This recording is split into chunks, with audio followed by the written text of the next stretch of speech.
TV에서 여고생이 컵라면 먹는 한 장면에 한국의 네티즌들이 크게 반응하고 나오는 상황입니다. 왜 그러한 일이 생겼는지 알아보도록 하겠습니다. 우선 현재 한국은 드라마, TV 시리즈 시장에서 점점 전 세계로 뻗어나가 그 영향력을 키워가고 있습니다. 특히 넷플릭스를 통해서 제작된 오리지널 시리즈나 한국의 드라마 등은 아시아권을 휩쓰는 상황이며 한국 특유의 창의적인 스토리 전개 등으로 단기간에 많은 국가에서 최상위권을 차지하고 있는 모습입니다. 넷플릭스도 지금까지 자신들이 한국 시장에 약 8천억 원이라는 어마어마한 자본을 투입했다고 소개하면서 이는 한류에 큰 기여를 한 것이기도 하고 한국에서 제작된 뛰어난 작품이 인기가 있어 한국에 집중 투자했음을 밝혔습니다. 또한 코로나로 인해서 사람들의 영상 시청 시간이 급증해 한국의 컨텐츠는 그야말로 날개도 친 듯 팔려나갔습니다. 한국과 문화가 비슷한 주변국들은 특히나 열광했습니다. 한국 사람들은 일본에서 사랑의 불시착이 얼마나 인기 있었는지 어렴풋이만 알고 있지만 한 일본 방송에서는 사랑의 불시착의 배우들이 입었던 의상들을 직접 빌려와서 방송하는 모습도 보여주기까지 했습니다. 심지어 극중 배우 손예진이 패러글라이딩 하다 불시착하는 장면 때문에 패러글라이딩 붐까지 부는 상황도 연출됩니다. 그렇게 1년 내내 한국 때리기로 일관하던 일본입니다만 또 좋은 것에 대해서는 언제 그랬냐는 듯이 태세 전환이 빨랐죠. 또한 최근 스위트홈 인기도 만만치 않습니다. 일본에서는 스위트홈에 등장한 배우 이진욱 등이 인기몰이 중입니다.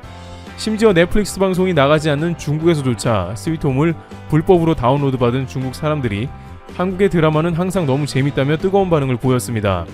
그러나 중국 사람들 대부분은 넷플릭스를 모른다고 합니다. 중국에서는 여러가지 사회주의 체제 특성상 서양의 문화를 무분별하게 받아들이면 안되기 때문이죠. 또한 중국에서는 자본의 경쟁이 심하기 때문에 자체 플랫폼을 키워주기 위해서도 넷플릭스를 받아들이지 않습니다. 중국에는 iQIY라는 중국판 넷플릭스가 존재하며 이를 통해서 전세계를 대상으로 서비스 중입니다. 그런데 최근 글로벌 플랫폼으로 진출하는 iQIY가 올해부터 한국과 심상치 않은 일을 준비 중이라고 합니다. 바로 지난 4월경에 iQIY는 구직 플랫폼인 링크드인에 한국팀에 합류할 프로듀서를 뽑는다고 공고한 것입니다. 이것이 의미하는 바는 이제 중국 자본이 한국의 다양한 드라마나 TV 시리즈 등의 컨텐츠에 관심이 있다는 것입니다. 실제 김은희 작가의 지리사는 넷플릭스가 아닌 중국의 iQIY의 글로벌 방영권이 판매가 된 것입니다. 그들은 넷플릭스보다 비싼 금액을 제시했으며 이를 통해 아시아 시장에서 우위를 택하겠다는 것입니다. 그런데 네티즌들은 한 가지 우려하는 점이 있습니다. 바로 이것이 중국 자본이라는 것을 경계하는 것입니다. 또한 결국 이것이 자칫 진정한 한류화를 막는데 영향력을 끼칠 수 있다는 걱정도 하고 있는 것이죠. 이러한 이야기가 나오는 이유는 우선 넷플릭스의 경우 iQIY보다 훨씬 많은 나라에서 서비스 중입니다. 따라서 iQIY가 글로벌 판권을 가졌다 하더라도 기껏해야 10개국 정도에 번역해 방송하는 것이라면 결국 한류화가 축소될 수 있다는 것입니다. 김은희 작가의 킹덤은 넷플릭스를 통해 글로벌에서 빅히트를 쳤습니다. 따라서 한국의 작품이 전세계에 알려지고 더욱 시너지 효과를 내려면 훨씬 큰 플랫폼이 좋다는 것입니다. 일부 네티즌들은 중국에서 한류를 막으려고 일부러 한국 작품을 사들이고 있다는 음모론까지 제기합니다. 현재 중국 엔터테인먼트 업계는 한국의 아이돌들이나 한국의 영화 등이 세계적인 인기몰이를 하고 있는 상황이 중국의 글로벌 인기를 방해한다고 여기고 있습니다.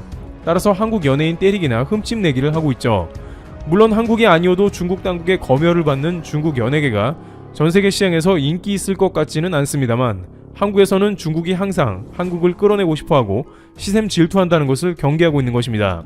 물론 한 기업 입장에서는 당장 이익이 너무 크다 보니 자본주의 논리상 중국의 제품을 팔 수 있다고는 봐집니다. 하지만 다른 한편에서는 iQIY 플랫폼은 결국엔 중국의 정치적 리스크와 맞닿아 있는 점을 지적합니다. 사드 전에 방영된 태양의 후예 같은 작품은 iQIY에서 26억 뷰라는 경이적인 기록을 세우며 인기몰이를 했습니다. 어쩌면 iQIY를 성장하게 해준 것 중 하나는 한국의 태양의 후예 같은 작품이 인기몰이를 하게 했기 때문입니다. 그렇지만 iQIY는 막상 한국과 사드 문제가 불거졌을 때 한국 출연자를 모자이크 처리해버린 전적이 있습니다. 한국이 성장하도록 도움을 줬지만 결정적으로 문제가 생기니 한국의 뒤통수를 친 격이라고 할 수 있습니다. 또한 앞으로 한국이 중국에 어떠한 드라마를 납품한 다음에 사드 같은 문제가 터지면 모조리 퇴출당할 것입니다. 이러한 맥락을 최근 수년간 경험한 한국 네티즌들은 중국에는 한국 작품을 판매해서는 안 된다 혹은 나중에는 모두 도용당하거나 오히려 역으로 공격당하는 일이 분명히 생긴다 라면서 적지 않은 경계를 하고 있습니다. 차이나머니는 규모가 크니 당장 유혹으로 다가오지만 한국에는 넷플릭스도 있으니 글로벌 시장의 공략 문제를 좀 더 장기적으로 생각해야 한다는 주문이 나오는 것이죠. 그런데 이렇게 한국에서 수년간 차이나머니에 대해서 부정적인 해석이 쏟아져 나오고 있는 상황에 최근 네티즌들은 TVN의 여신강림에 나오는 한 장면을 보고 심상치 않음을 느꼈다고 전해지고 있습니다. 여신강림에서 한 여고생은 편의점에서 컵라면같이 생긴 것을 먹는 장면이 나옵니다. 그런데 자세히 보니 이는 컵라면이 아니고 매우 생소한 중국어가 써진 컵라면 모양의 훠궈였던 것입니다. 중국에서 훠궈는 편의점 등에서 저렇게 간편하게 먹을 수 있도록 나오는 것인데 한국에서는 보기 어렵습니다. 이는 중국 즈하이궈사의 인스턴트 식품인데 이것은 작년에 한국 드라마 사이코지만 괜찮아에도 등장한 바 있습니다. 그런데 이 장면은 중국에 즉시 공유가 되었습니다. 중국의 네티즌은 이 드라마의 게시물 하나를 올렸는데요. 드라마 여신강림의 작품을 캡처해 올린 이 웨이보에는 버스 정류장의 중국 회사와 중국 컵라면도 포함되어 있습니다. 이 웨이보 게시물에서는 이런 것이 자본의 힘이다. 이건 그냥 중국 드라마를 보는 것 같다 라며 좋아합니다. 버스 정류장에 나와 있는 회사는 JD.com으로 징둥이라는 중국에서 매우 큰 규모의 인터넷 쇼핑몰 플랫폼입니다. 이들이 한국 드라마에 PPL을 직접 넣은 것입니다. 1년 매출은 100조 원도 훨씬 넘는 회사이기 때문에 한국의 드라마에 PPL을 넣는 것은 어렵지 않을 것입니다. 하지만 징둥이나 즈하이궈는 한국에서 보기 어려운 회사죠. 즉 이 드라마는 상당히 중국 시장을 고려했다는 것입니다. 네티즌들은 이에 대해 적지 않은 불만을 보입니다. 아무리 PPL이라고 해도 도가 지나치다는 것입니다. 게다가 기본적으로 한국에는 중국색의 거부감이 있습니다. 한국 여고생이 편의점에서 중국 훠궈를 먹는 장면은 자칫 나중에 중화 논란으로 번질 수도 있다는 것이죠. 가장 우려되는 것은 일단 큰 틀에서 보자면 한국은 중국의 속국이라는 주장을 할 수도 있다는 것입니다. 예를 들어 편의점에서 훠궈를 먹고 훠궈를 좋아하니 한국은 중국의 일부에 지나지 않는다. 이런 식입니다. 유치한 궤변이라고 하지만 중국에서는 여러 번 그랬습니다. 또한 자칫 한국이 돈 많이 준다고 중국의 작품을 팔게 되면 앞으로 한국 드라마는 중국 일색이 될 수도 있다는 점입니다. 점점 중국의 제품은 물론이고 중국의 문화 관습까지 한국의 드라마에 반영해야 될 가능성도 높아집니다. 그러다 보면 한국 드라마는 특유의 창의성을 잃게 되어 정작 중요한 세계 시장을 잃어버릴 수 있습니다. 중국의 IC가 한국 PD를 뽑는 것은 앞으로 좀 더 자금을 내세워 점점 더 많은 한국 회사와 협업하여 다양한 시리즈를 제작하는 방안을 고려한다는 것입니다. 그런데 그러다 보면 반드시 한국 콘텐츠는 문제가 생깁니다. 중국은 특히 검열을 중요시하기 때문에 일정 콘텐츠는 애초에 제작이 불가능하고 중국 입맛에만 맞게 제작되어야 하죠. 계속 그런 식으로 중국에 맞춰 납품을 하다가 막상 중국에서 정치적인 문제가 터져 다 끊어버리게 되면 중국과 관계가 깊던 회사들은 처음부터 다시 빌드업을 시작해야 하는 상황이 나올 수 있는 것입니다. 이는 비단 영상 콘텐츠에 국한한 이야기만은 아닙니다. 한국의 다양한 산업계는 탈중국의 필요성이 더해갑니다. 2019년 9월에는 한국에서 가장 큰 기업인 현대차와 삼성의 광고판이 베이징에서 하룻밤 사이 모두 철거됐습니다. 삼성 보고 제발 반도체 공장 지어달라고 지방정부에서 애원하면서도 뒤로는 푸대접을 하는 것입니다. 샤이닝 니키라는 중국 게임은 한국 유저로 돈을 벌더니 막상 한복 공정을 하고 그대로 먹튀까지 했습니다. 중국은 정치적인 이유로 한국의 회사를 압박하거나 뒤통수 치는 일이 비일비재한 것입니다.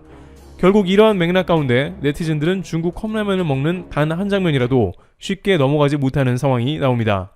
트래블튜브 여기서 마치겠습니다. 감사합니다. 이란이 한국의 유조선을 납포한 지 3주째 접어들고 있습니다. 이란은 납포의 이유로 해양 오염을 들고 있지만 그게 진짜 이유가 아니란 건 모두가 알고 있습니다. 가장 설득력이 있는 이유는 한국 측이 원유 대금을 묶어두고 있기 때문입니다.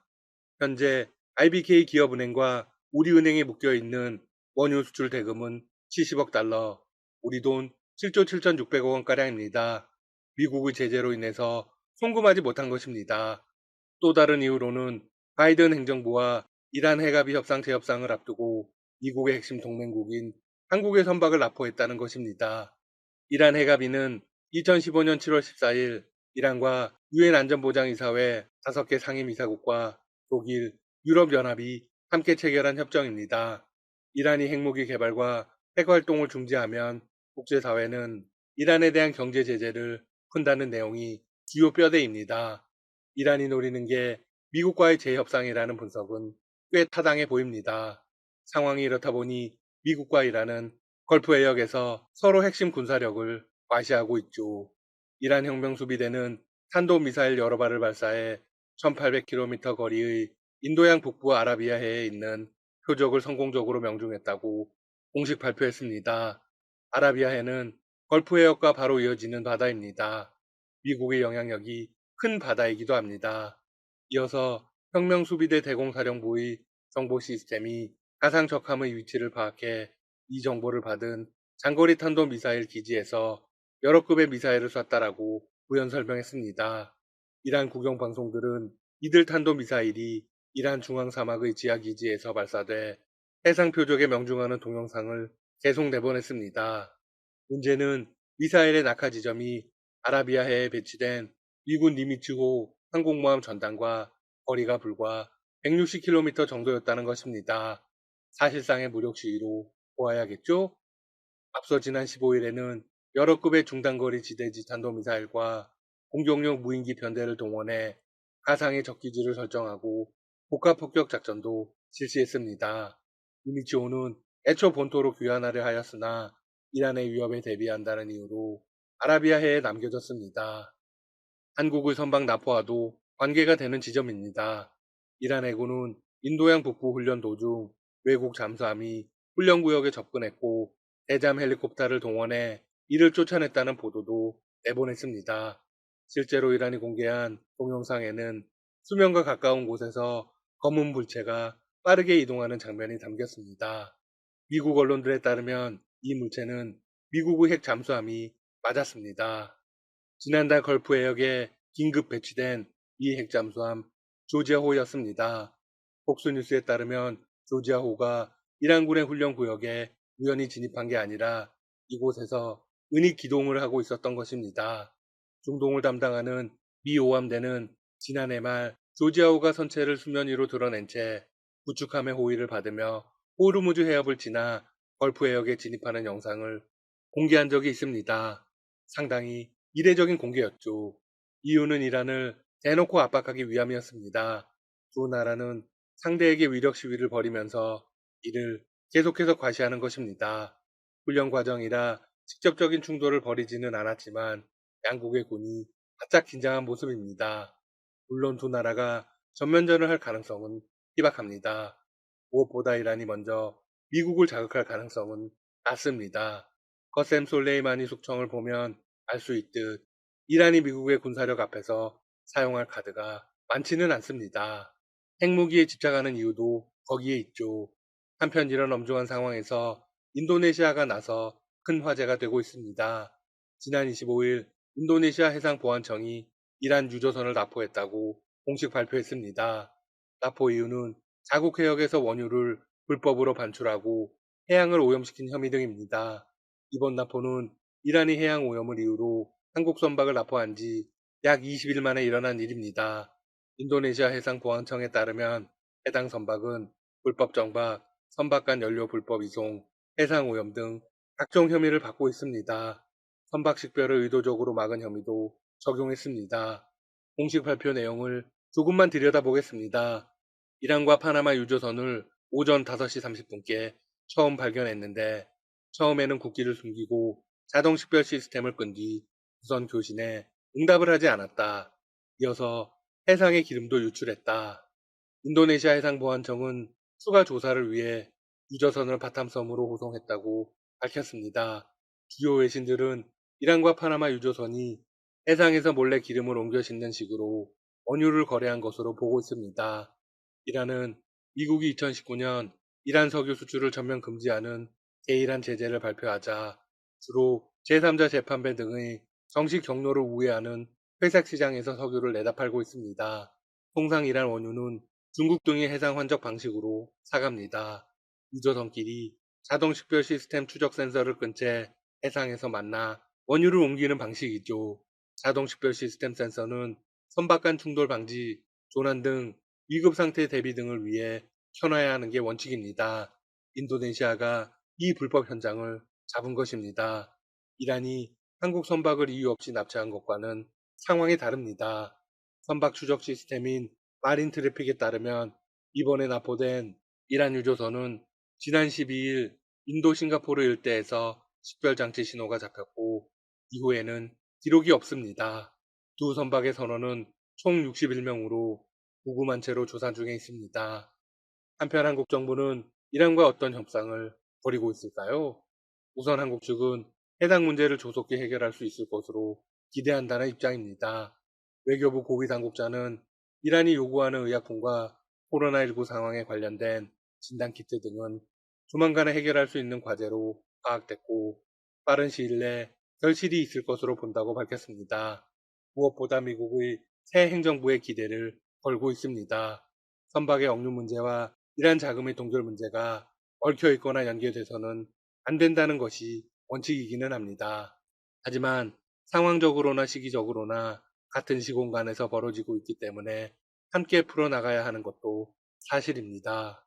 동결 자금을 해결하는 데는 어느 정도 시간이 필요한 것이 사실이지만 미국 정부가 협의할 의지가 그 어느 때보다도 높다고 합니다. 이란 역시 미국 측에 계속 메시지를 보내고 있습니다. 이란 외무장관은 지난 23일 미국의 새 행정부에 대이란 제재를 조건 없이 해제하라고 요구했습니다. AFP 통신에 따르면 장관은 미 외교 전문지 포린 어페어스 논평을 통해 이렇게 말했습니다. 바이든 행정부는 트럼프 취임 이후 부과되거나 재부과된 모든 제재를 조건 없이 제거하는 일부터 시작해야 한다. 그는 이것이 지난 2015년 서방과 이란 사이에 체결된 핵합의를 살리는 일이라면서 이란으로부터 양보를 얻어내려는 어떤 시도에도 반대한다고 경고했습니다. 물론 이란의 일방적인 요구를 미국이 수용할 가능성은 전혀 없습니다. 다만 바이든 대통령은 이란과의 관계를 굉장히 중요하게 여기고 있습니다. 북핵 문제보다 더 우선순위를 두고 있죠. 따라서 미국과 이란의 본격적인 대화의 창이 열릴 가능성이 있습니다.